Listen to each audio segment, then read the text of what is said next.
I'm seeing really great producers producing high quality wines entering the de-alcoholized category, even in Bordeaux, classified growth, even some producers in the Loire Valley. I mean, just to quote a few French examples. Yeah. And so do we. So I think that, I really trust that it's just a question of time. And I may add something, Vanessa. I really think that for the next years and even beyond, we'll see that maybe the reality will be in between 0% and the regular 12 or 13% ABV. And we'll have the whole spectrum of de-alcoholized products. Some of them will be like 7, 8, maybe 5, and will be enjoyed like beer, So I think it's just the beginning. I find it all very exciting, to be honest. Welcome to Non-Alcoholic Wine Celebrities, a 30-minute B2B podcast hosted by me, Vanessa de Souza Lage. I'm the founder of vinos.com, VIN00s.com. In each episode, I sit down with a professional who's shaping the non-alcoholic wine market. So this show is designed specifically for industry professionals, bringing you sharp insights and strategies from the leaders driving one of the fastest growing categories in beverages. So thank you so much for being here and taking the time to listen. If you're enjoying the show, please follow us on your favorite listening app or subscribe on YouTube. Every listen and every follow helps us keep this podcast alive and bring on high quality guests. So from the bottom of my heart, thank you so much. Happy listening. Today's guest is Pierre-Adrien Fleurant, Managing Director of Maison Saint Aix in Provence. He has over 15 years of leadership experience across the wine and spirits industry in North America and Europe, and a long-standing interest in innovation and no-low technologies. Before joining X, he even ran his own no-low e-commerce platform called Noah Drinks. This year, Maison Saint Aix launched Beau Viva, their first 0.0 Sparkling Rosé, and we'll talk about why they entered the category, how the wine was developed, and where they see the NA segment heading. Thanks so much for being here, Pierre-Adrien. Thank you, Vanessa. Thank you. It's a pleasure. Thanks for having me. Thanks. So Beau Viva entered the European market in spring this year, 2025. What made you, the team, decide that now, this year was the right moment to launch Beau Viva, your first 0.0 Sparkling Rosé? And is this why, as a follow-up question, is this why you were employed in November 2023, because of your expertise in the no-low category? Well, it's indeed, we launched Beau Viva in spring this year. And the main reason, to be honest, is more a product reason. We thought that if we were to launch a de-alcoholized wine, it had to be the best possible. We made a few experiments. I mean, not a few, actually, dozens of experiments over the last 2.5 years. So it actually started before I joined the company. But we were really happy with the current blend and the current de-alcoholization process that we're using, but it took some time, and we wanted to make sure that even especially our team first is convinced, and then our main partners. It took almost 3 years to get these results, and in really earlier this year we thought that we had a good product to actually enter the market. And you wanted to enter the market because it's a good market to enter. It's a lucrative market. You think? Yeah, we think. I mean, it's everything for 20 years.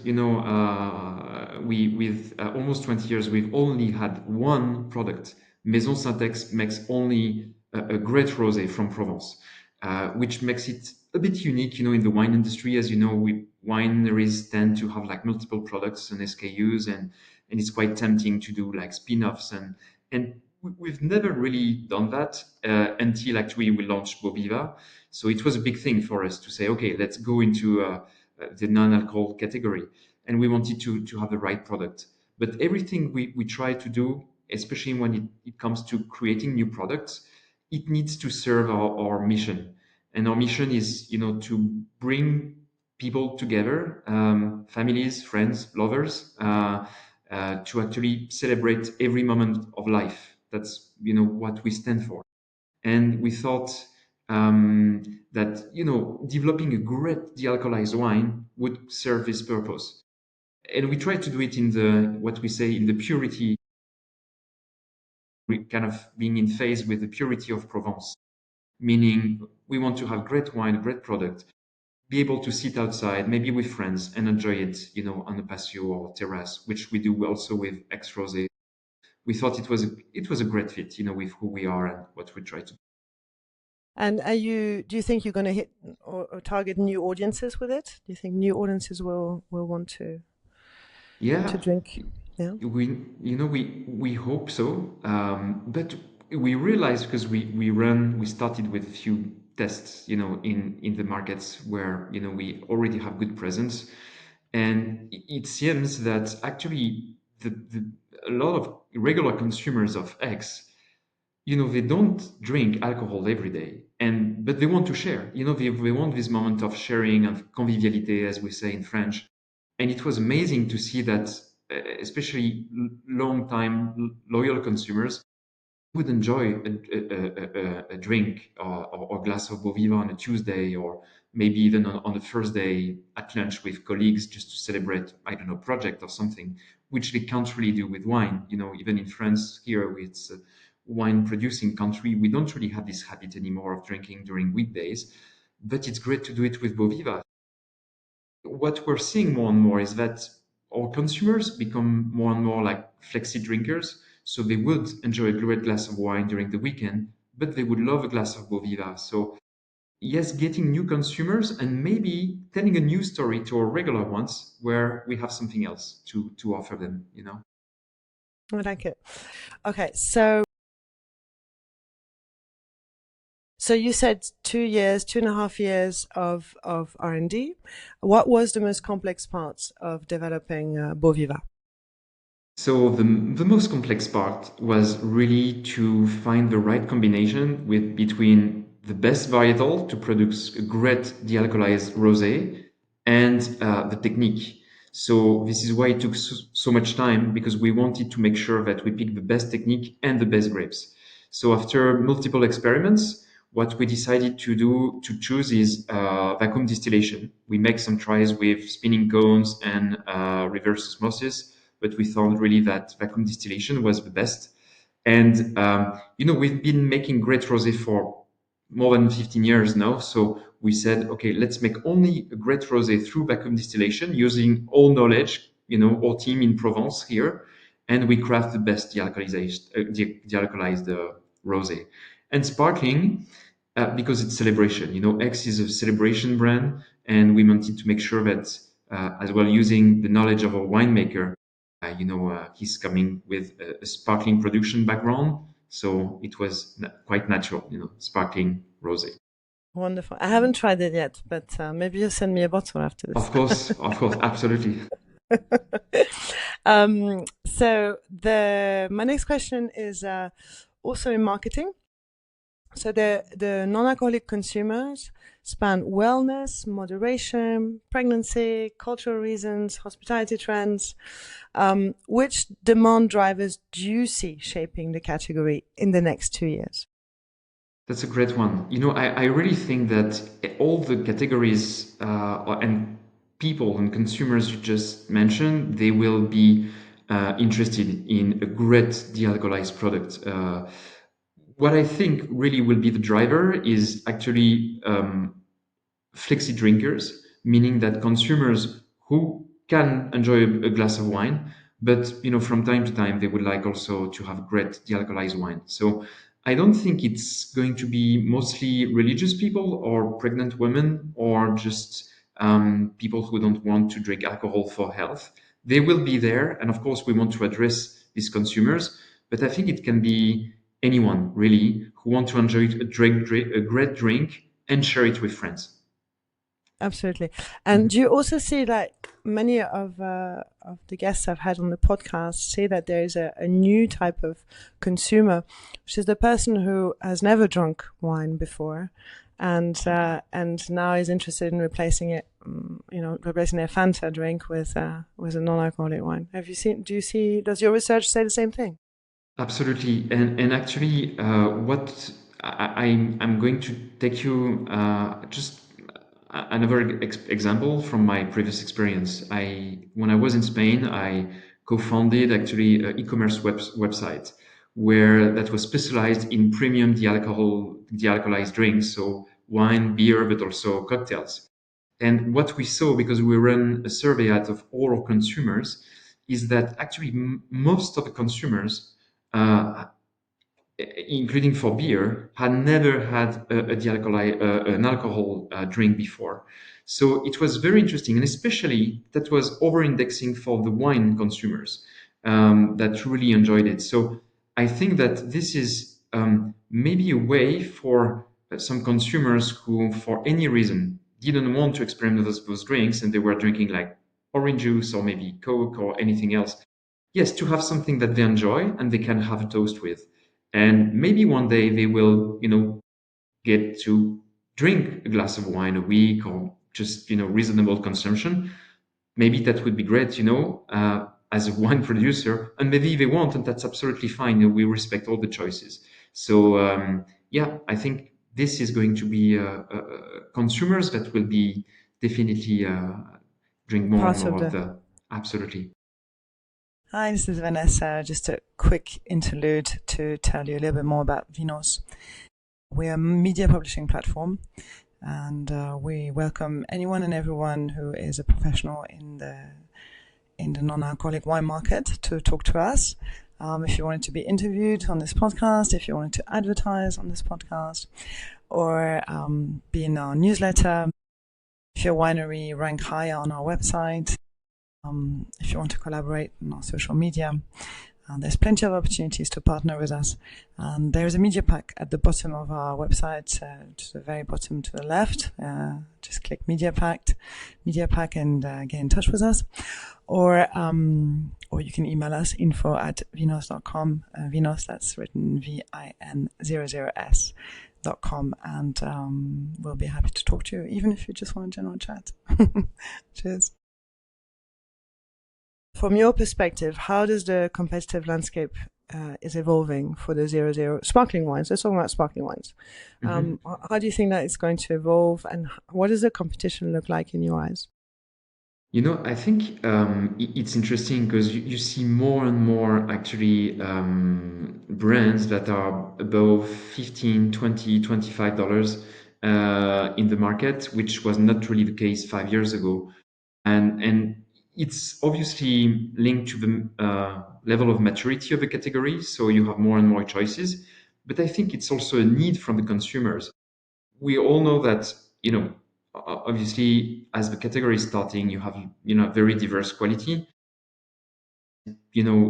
I think the consumers are ready to pay more to have a great quality product. What I think might happen is that for the wines that are above a certain level of price, like 15 or $20, the consumers still want to have great quality because that's what they expect, right, for this kind of price. So there will be probably kind of a natural selection by the consumer of what is actually a great product or not. I think we can trust the consumer to decide, okay, I'm ready to pay for this great bottle of Beau Viva, $30, because I like it and I want to have another glass. So, yeah, I think that's that's That's the that's price. probably Sorry to interrupt. That's the price of Beau Viva is $30 in the US. yes, yeah, exactly. Okay. 29. Okay. We are around $30. Yes, absolutely. $30. Okay. And so you're saying that your competitors, if they're not good quality, they're not going to be around very long, right? And it applies also to us. If we don't do a good job in the bottle, then the consumer will choose. So, and there are better and better products out there. And I'm seeing competitors who are doing a very good job at packaging, telling the story, and Mm-hmm. and that's great. That's great for everyone. I think that probably the beer category has a little bit of is ahead of us, maybe because of the de-alcoholization techniques and maybe the taste profile. But we're getting there, and I think with more and more competition and as well more and more serious players in the category, I think it's just bringing us everyone up. I wouldn't be surprised to see actually even more great wines in the market, which is, I think, perfect. That's what we want. That's what we want, absolutely. So traditional wine producers sometimes hesitate to embrace non-alcoholic. We hear some terrible comments about, non-alcoholic wine shouldn't even exist, or so. What do you think the wine industry is misunderstanding about 00 wines? I think as anything new, there is some people are scared, and it's there is a lot of uncertainty, and the wine business is not doing great at the moment. You have entire regions that are in a kind of dire situations, and I think when you see something arriving of that ampli- of that kind, yeah, obviously it triggers some reactions of, okay, this should not exist and this has no future. I think you always have extreme opinions, but I think it's almost mostly based on maybe on fear. And to be honest, as well, there are some brands that are not up to the quality that the consumers are looking for. Let's be honest. So I really think that when the consumers will adopt the product as a habit, and that sometimes they will, as we said, they will drink a great de-alcoholized wine, but also maybe the next day a great beer. It will be part of all, you know, of the drink category already, and there will be no question about that. And I think for producers, they will probably follow. I think down the road, I'm seeing really great producers producing high quality wines entering the alcoholized category, even in Bordeaux, classified growth, even some producers in the Loire Valley. I mean, just to quote a few French examples, and so do we. So I think that, yeah, I really trust that it's just a question of time.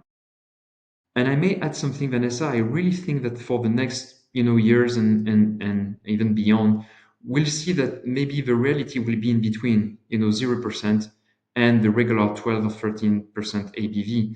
And we'll have the whole spectrum of dealcoholized products. Some of them will be like 7, 8, maybe 5, and will be enjoyed like beer. So I think it's just the beginning. I find it all very exciting, to be honest. So is this something you're going to get into, the reduced alcohol amount? I can't Ah, hide. I can't hide anything to you. the scoop, Yeah, the we scoop. we're working on it. Actually, we are entering a very exciting pilot program that we'll be talking about in the next month, where we're going to de-alcoholize partly some very great rosé from Provence, or the Mediterranean area, and then we'll be de-alcoholizing to like 5-6% ABV. So it's a project that's involving a few people in our company, and we're all very excited. We'll see the results, and if we think the quality is up to our expectations or standard, then of course, we'll release Yeah. it. But And you have to tell me about it, so we can tell our followers. you'll be one of the first First to ones to know. know for sure. Yeah. Thank you. So, many people ask me about the market in France. How is the market doing in France? How is adoption? How's the adoption going? I think we are still quite an early stage. It's obviously a country with almost 2,000 years of winemaking history. So obviously there's a lot of traditions and things take time, but it's also a country where the taste is very important, and food pairing. So the more you have quality products in the market, the more obviously the adoption will be more important. But I think it's still, to answer your question straight, I think it's still at quite an early stage. But what we're seeing is that you have some great chefs, some great, and I'm not only talking about influencers, but, great chefs, or even winemakers, or opinion makers that really take low alcohol or de-alcoholized wine very seriously, as long as, again, the quality is in the bottle. So I think that these trendsetters will have an impact. And look, I was in Paris last week, and I was quite impressed that already in some great restaurants, and some bars, you already have de-alcoholized wine. So it's already Yes. happening, right? And not just the Michelin, not just, no, it's like Not normal just restaurants. Yeah. not just the Michelin. I think that, again, people want to pay for the right quality. So I think as well, the adoption curve will probably take off, and it will take off when the quality price ratio across the selection will be then higher, but it's already happening, so. Great news. So Beau Viva is your first non-alcoholic reference. Do you see Maison Aix expanding further? We just talked about that. Still, was it maybe other formats, new styles? How about packaging? Are you experimenting with that? It's a tricky one because we are the rosé powerhouse in Provence, and our job is to make great rosé. So it can be with alcohol and still, or de-alcoholized with bubbles. It's we are already happy with this. I have it next to me, Yes, lovely. de-alcoholized sparkling rosé.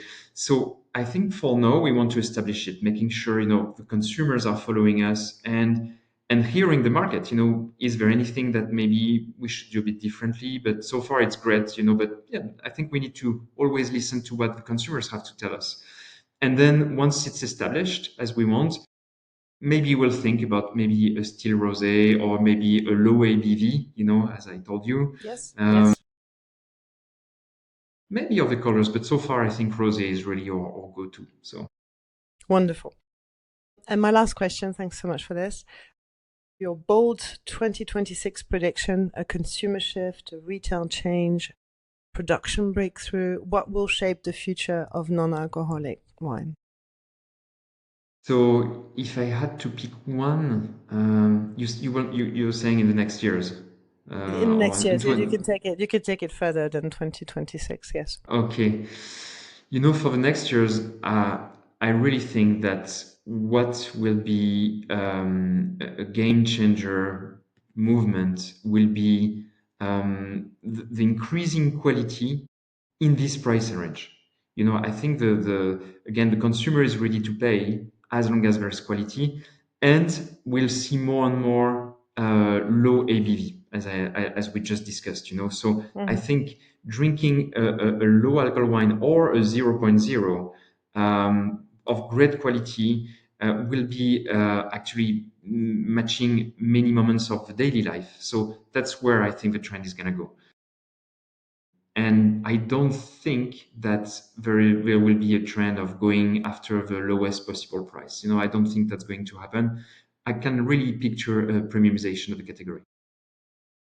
Fabulous. Thanks so much for these answers. Thanks for your passion, for being so transparent. We're very chuffed to have had you on the show. Thank you. Thank you, Vanessa. Thanks for your time. Yes. Yes. Thank you.